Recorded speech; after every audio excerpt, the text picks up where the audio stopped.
Hello and happy Sunday. Welcome to my channel.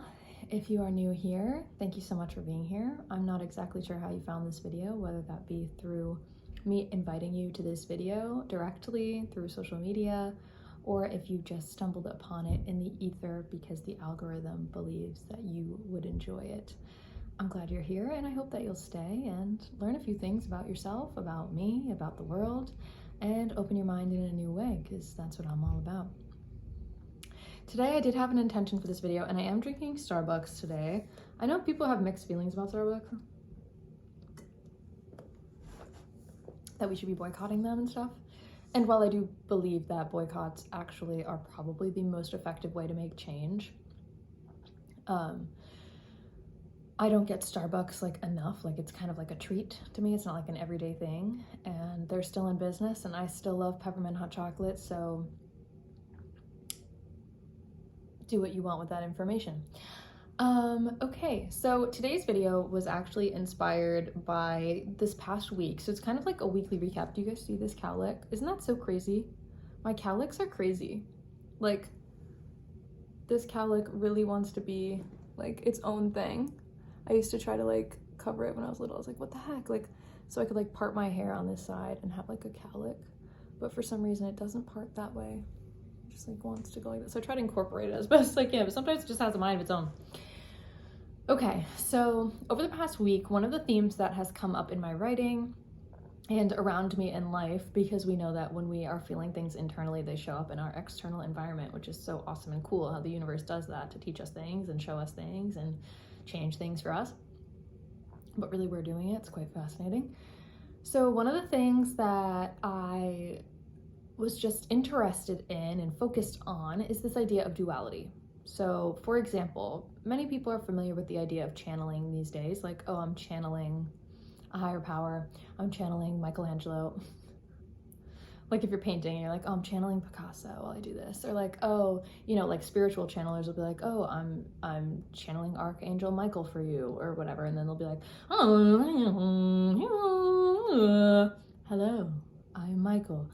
That could make you feel some type of way. I know I've had my skepticism in the past, but now that I've been in my life connected to those dimensions in different ways, it's not that I don't believe it's not real. I definitely believe it's real, but every channel is different. So, much like turning the TV on and watching a specific channel, one person's channel of Archangel Michael is going to be different than another person's channel of Archangel Michael. Even if the energy of Archangel Michael is the same as it channels through a human being, the human being has their own complex energy array, their complex tensegrity structure, such that the energy moves through them in a unique way. And that's why even if you are of a spiritual dimension, and even if you believe in spiritual dimensions, that doesn't make you disconnected from the human one.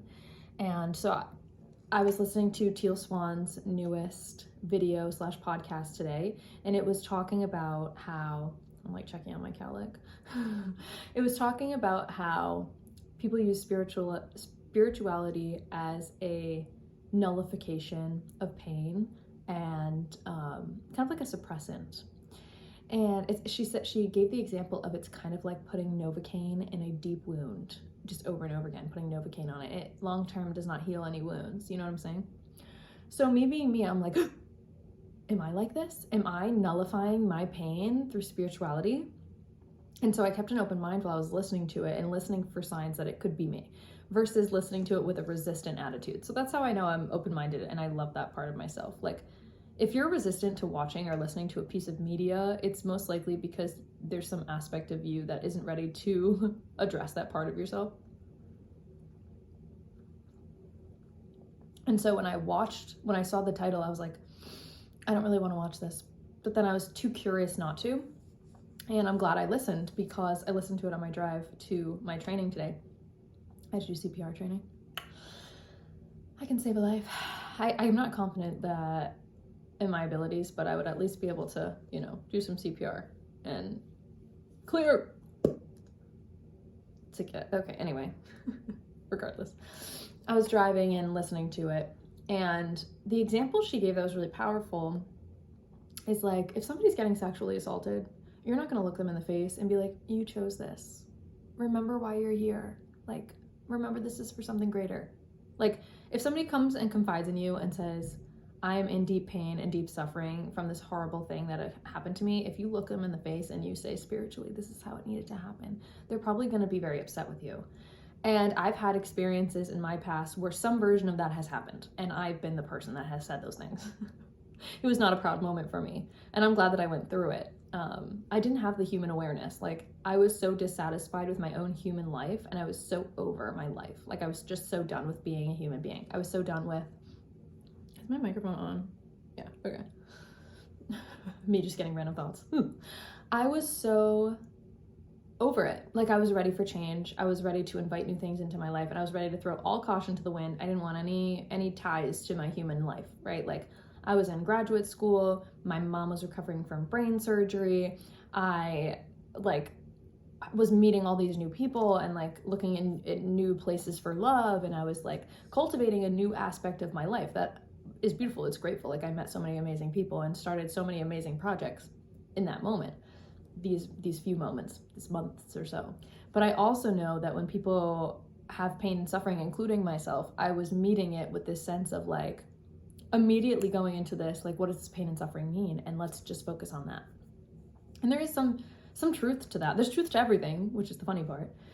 But the biggest thing is it's an escapism, right? It's an escapism. Like, I didn't want to live my regular human life, so I was escaping into the spiritual realm, into higher dimensions, in an attempt to bring that here and make my life actually just like I wanted to be immune from being a human. Like, I remember I was channeling and I had like the most profound experience. It like shot me to the sky, right? I was like getting all these crazy downloads. And I was like, oh my God, I don't need to eat and I don't need to sleep. Because of course, spirits don't need to eat and they don't need to sleep. And I was channeling higher energy. But it was a fallacy. It wasn't fully integrated, right? It was just flowing through me. And I recorded it, which I'm really glad I did. And I think I do want to share it in some way or another. I'm not exactly sure when the right time would be to do that or the right platform to do that on.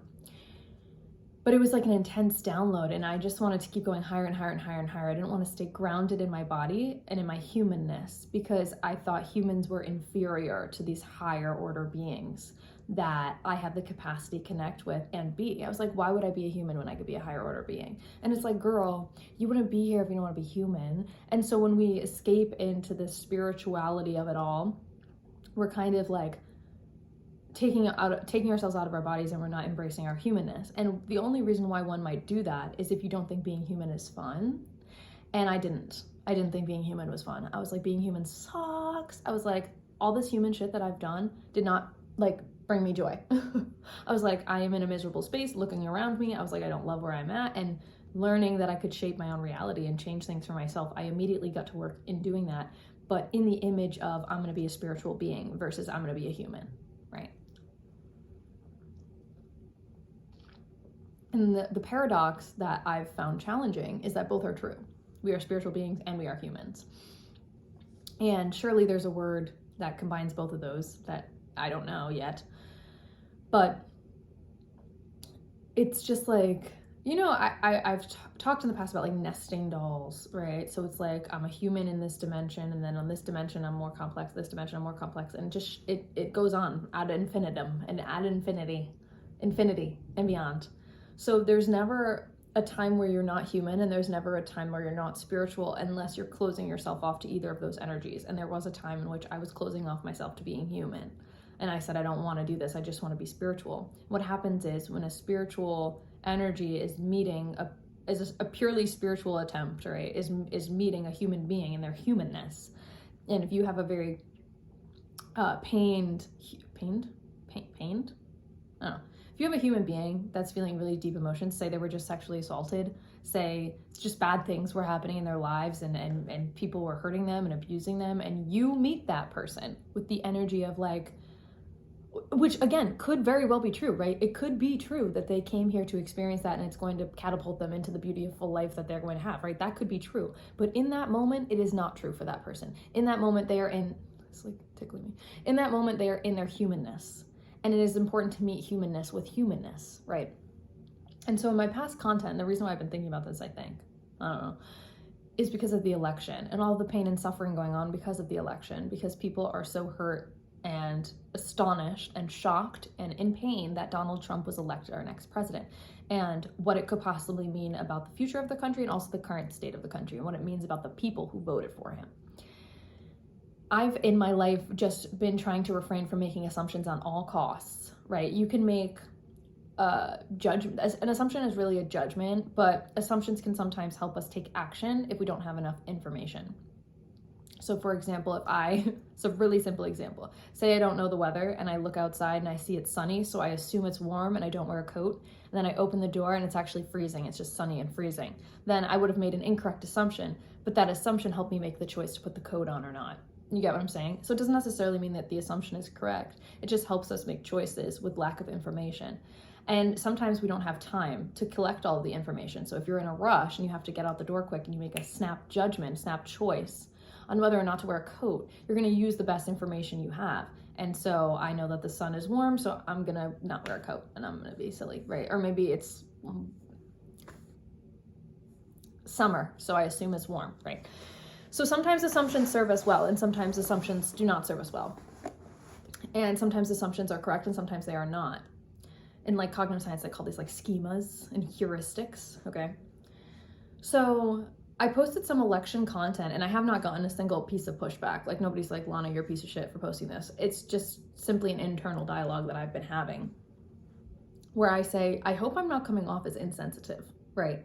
Like just because I'm in my place of consciousness and I'm in my place of awareness doesn't mean that other people have to be. And everybody is on their own journey, as I always say, but everybody is necessary to be here. And I always say there's value to everyone. Somebody commented on my video the other day.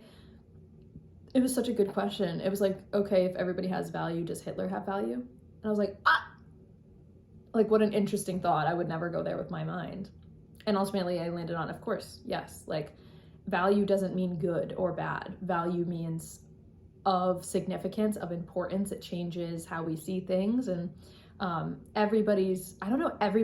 just believe, right? My belief system is that everybody's here for a reason and that things happened the way I cannot control the past, right? I'm not going to sit here and say that I know anything about the past or the future. All I know is who I am right now and what I've learned up until this point through my experiences.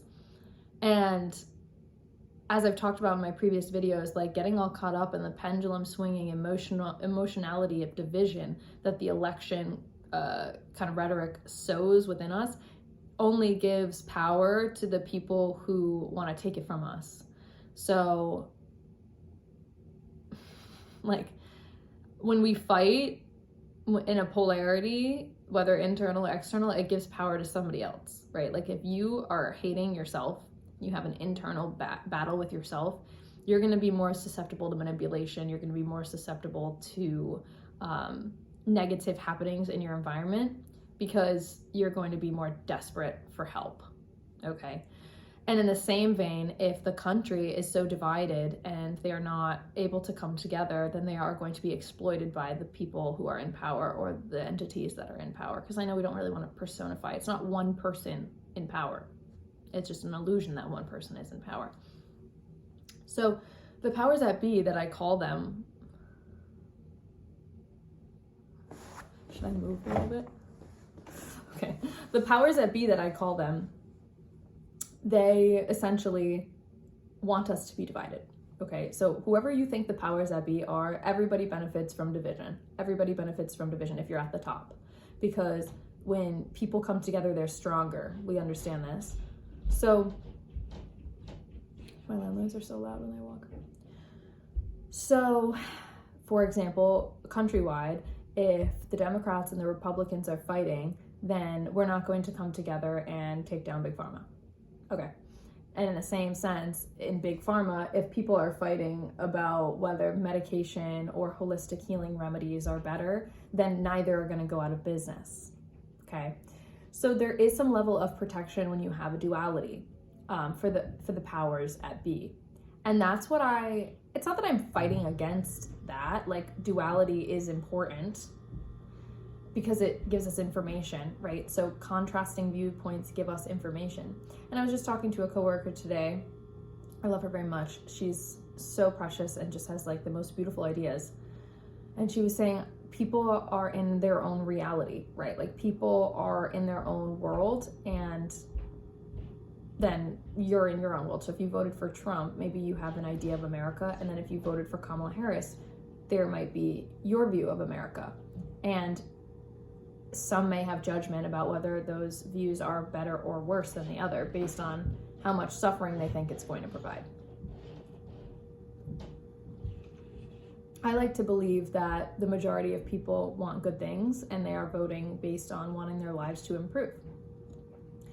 I believe that a lot of people voted for Trump because they are looking for somebody outside of themselves to fix their lives, which is a valid thing.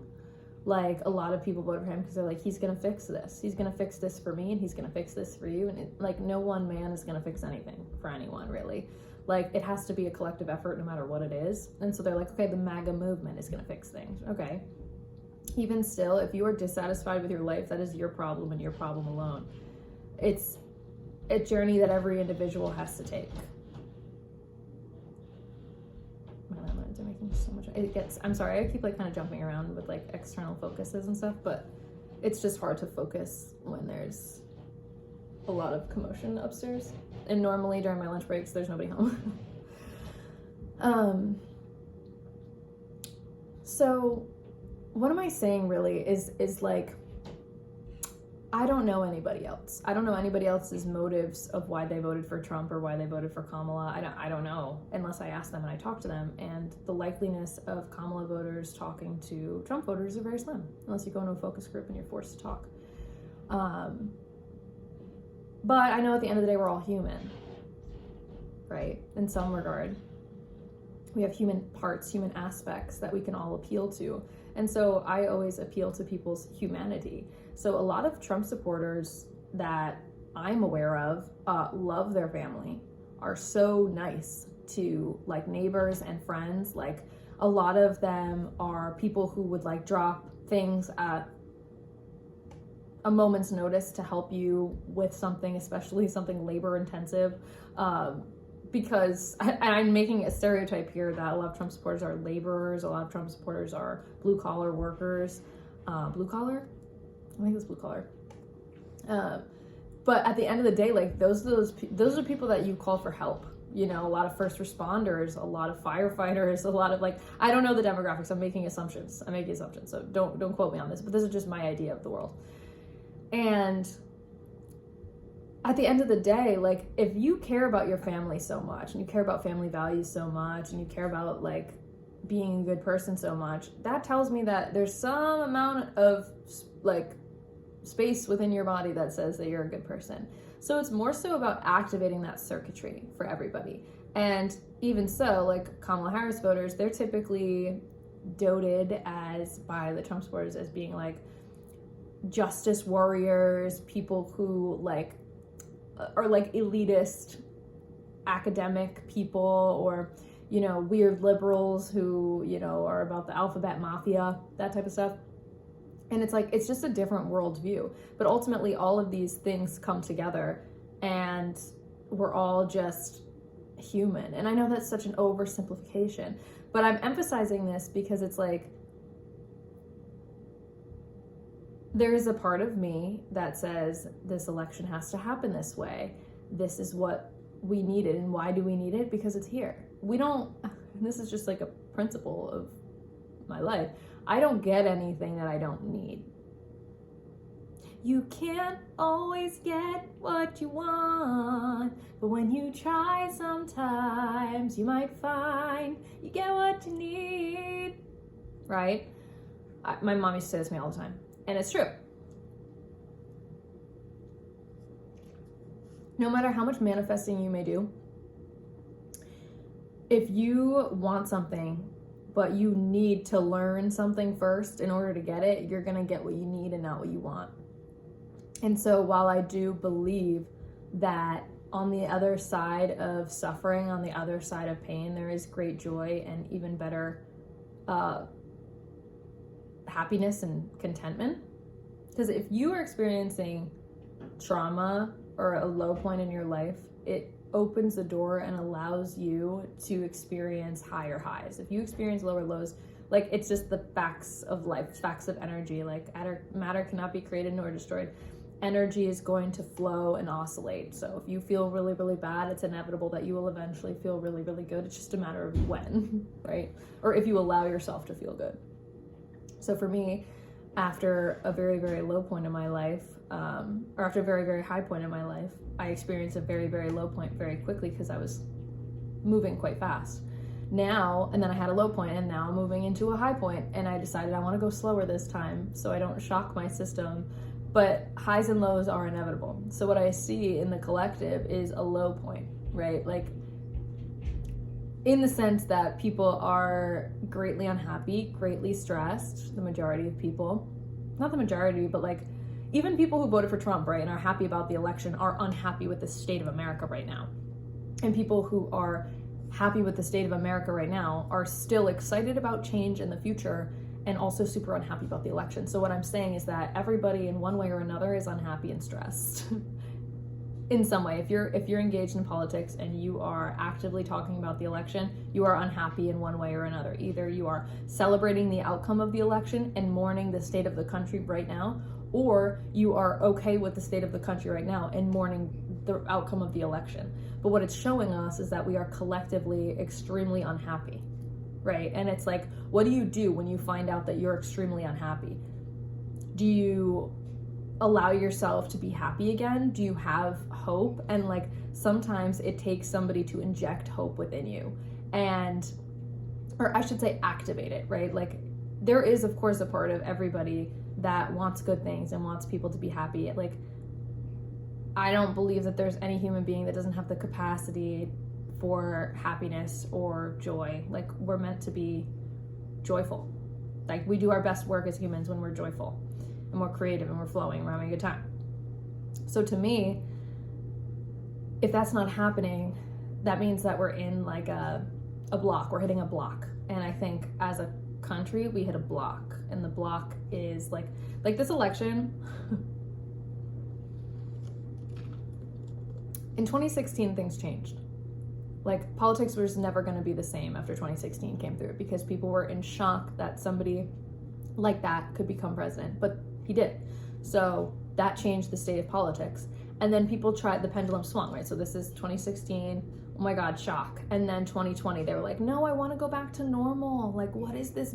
Like, this is crazy. This is bigotry. This is all this stuff. I want to go back over here where it was safe and it was cozy and it was comfortable. And that was 2020. As people were like, let's almost sweep it under the rug. Like, let's pretend 2016 never happened, and let's act in defiance of, right? Let's contrast by going this way. And then 2020 happened. And now what do you know? We're back over here, 2024. And each time the pendulum gains energy, right? So as the energy goes higher, the extremes are going to come out. But ultimately what we learned is that we're not going to go back. Like, the political system has changed forever now. And like, the number of people who are unqualified to be in public office has increased, I think. I don't know the statistics, but like, a lot more people are running for office that like are frustrated with the system and they want change. That's a good thing. That's a good thing. It's just a matter of who is running. And I said this to somebody today, another human being I love that I ran into at Starbucks. I was like, authenticity. And maybe I didn't say this at Starbucks, but I said it sometime today. Authenticity is the future, and I will stand by that. Donald Trump was more authentic than any other politician in 2016. He ran a campaign based on like who he was, and it was personality for sure. And maybe it is a persona or an ego, but it was still an authentic version of him, versus a politician who up until this point, it's very calculated. It's very somewhat cold and manipulated. Like, it's a show, it's a performance.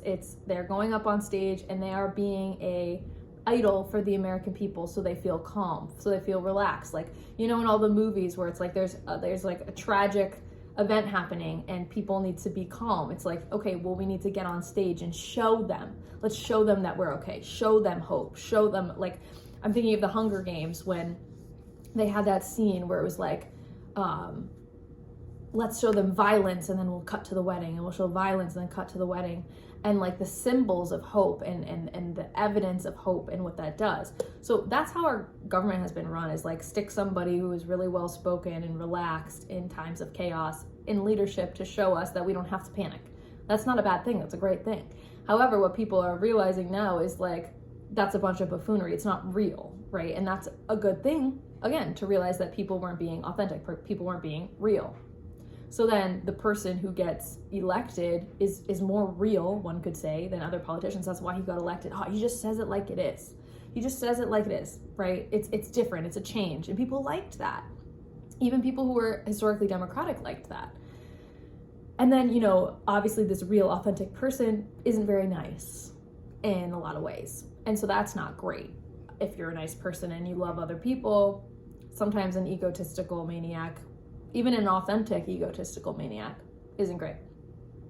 But even so, when the pendulum swung back to Joe Biden, it's like, oh, we're back to this again. Like, it's just politics, same as usual. You know, nothing really changed. In fact, we're back in this persona of, I'm going to take care of you. It's going to be okay. And still it really isn't. Like, people are still feeling a lot of pain and a lot of suffering. I think from like 2008 until now, it's been like a complete dismantling.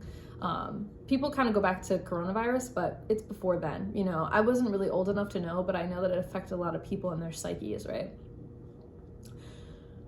So, you know, pendulum swings. Now we're back here again, except now we're a more extreme version of this. And what does that mean? Is it means everything that I've been saying, okay? But this idea of authenticity prevailing is what I cling to. So circling back to the purpose of why I wanted to make this video is like, how can we be spiritual and know things of higher dimensionality while still remaining human? For me, what I choose to focus on is not that people are suffering, and it's not that it is a painful outcome, because it is a painful outcome, right? It's a painful outcome in the sense that love and joy are not prevailing right now, right? Love, acceptance, joy, freedom. Freedom, arguably, some could say is prevailing, but freedom, not for everybody, right? Only freedom for some. So these feelings are happening, they're very real. And if you look at somebody who is an immigrant, who is gay, who is black, who has these identities that are being targeted by somebody, right, who is saying not nice things about it and encouraging, not encouraging directly per se, but inciting hate and violence, what it's doing is it's activating our humanness. Our humanness of fear, our humanness of fighting, our fight or flight is being activated. And it's being, it's like a classic war game, right? And I said this before, World War III has already happened and it's in the mind. So as we're going through this transition, because that's what this is, for the past 20 years, where the country and the world has been going through a transition, to a higher state of consciousness. The world is spinning faster. The planet is spinning faster, and things are heating up, literally. You know what I'm saying? Things are heating up, right? Climate activists understand this. Things are heating up. A lot of anger is coming to the surface. It's coming to the surface, and I've said this as well in a previous video. I would rather, maybe I didn't, I don't know. Now we know what we're facing, right? If you have something that's continuously swept under the rug, how are you gonna know what's under the rug as time goes by? It might even disgust you further. So for me, I would much rather have something ugly rear its head so you know what you're dealing with and you can really appropriately respond. Similar to what I said about assumptions, right? If I don't have all of the information, I'm going to make an assumption, and that assumption has a chance of not serving me. So if we make assumptions about other people and their level of hatred and their level of violence and their level of aggression and their level of unhappiness and their level of discontent, their level of joy, and all those good things too. If we're making assumptions about people in that way, we may not have all the information, and it will stop us from going to get all the information because we think the assumption is sufficient, but the assumption may not be serving us. And so that's why I keep an open mind. And, you know, it may be controversial, but I am a human being that loves to find the humanity with other human beings. So even if you are a Trump supporter, I'm going to talk to you as if you're a friend because I'm curious. I'm not going to be judging you because I trust that as a human being, you are making choices that are best for you and what you think will bring about what's best for you. And that is not wrong. And I think another thing that I discussed today with human beings that I love is this idea of thinking that like acting for yourself is selfish, and it's not. Like, even if you think you're doing something for someone else, you're actually doing it for yourself, because it makes you feel good to make somebody else feel good. You can say till you're blue in the face that you're going to do something for someone else, but at the end of the day, you're a human being, and human beings need to do things for themselves. That's just how it is. So for example, if you're an activist for whatever it is, it could be gun rights, or it could be the, LGBTQ community. If you're an activist for trans youth and you haven't fully healed, I don't think anybody's ever fully healed, but if you're still triggered by things that you are telling other people, let me say this, like, let me pull this out a little more. Say you are somebody who was bullied in their youth. And so if you watch my previous video, you'll know that I was bullied when I was a kid, and kids found out that my name backwards is anal, and so they called me anal, and they meant it in the derogatory type way. And so say I started an organization, I was bullied as a kid, and it was like considered my trauma, and then I started an organization as an adult called like anal awareness or something. Okay. And now I am using my wound to advocate for other people who are wounded. That's a beautiful thing, right? Like, bringing awareness to the wounds is so admirable, and there are people who need to do that. Once the wound is apparent, once there is awareness of a wound, how now are we going to heal it? So like, step 1 is awareness, and step 2 is healing. Step 3 is integration. I'm making this up. I don't know this is just how I've done it. And so the healing part looks different for everybody. The wound looks different for everybody, but the integration also looks different for everybody. But the process is similar in the sense that the wound is really, really painful. The healing is really, really painful. And the integration can sometimes also be painful. But what changes in the integration step is you are bringing love. You are bringing joy. What you are integrating is your pain into your love and your joy and who you are as a human being.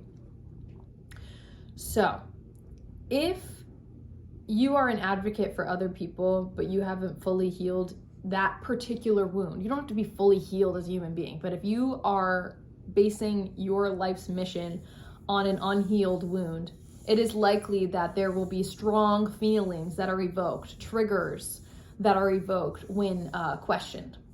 Versus if I formed an organization based on something I was already on the other side of, I've already integrated. So what's something I've integrated? I can't think of anything right now. I still feel like I have a lot of open wounds. And that's why I haven't started any particular organizations, because I'm like, I feel like I have a lot of open wounds. So when you start something from the other side of healing, across the river per se, you are bringing a wisdom and a calmness and a relaxation to the wound and to the healing and to the integration. So that way it's like, when you listen to somebody talk and you can just tell, like I say that, like I talk the talk because I've walked the walk. Like when somebody has an experience and they've experienced it and they're speaking from their heart in an integrated place, you can tell when it's resonant, and you can tell when people are speaking from a wounded place. Not that either is more valid than the other, but when it comes to spreading joy and love and calmness, coming from an integrated place is going to spread more love. Coming from a healing place is going to spread more healing. Coming from a wounded place is going to spread more wounds, right? So a lot of people are acting from a wounded place. A lot of people are acting from a healed place. And I find that it's kind of like there's more people healing than anything else right now. And that's good. We need people to heal. And like I said, healing never stops. You never stop healing. You just don't. Because maybe you do. I mean, I can imagine a world in which we don't wound each other or we don't wound ourselves. But right now it's inevitable. You will experience wounds. You will experience pain. It's what do you do with your pain? What are you going to integrate it, or are you going to make more wounds for other people? Oh my God, ET, my mom's calling. Decline.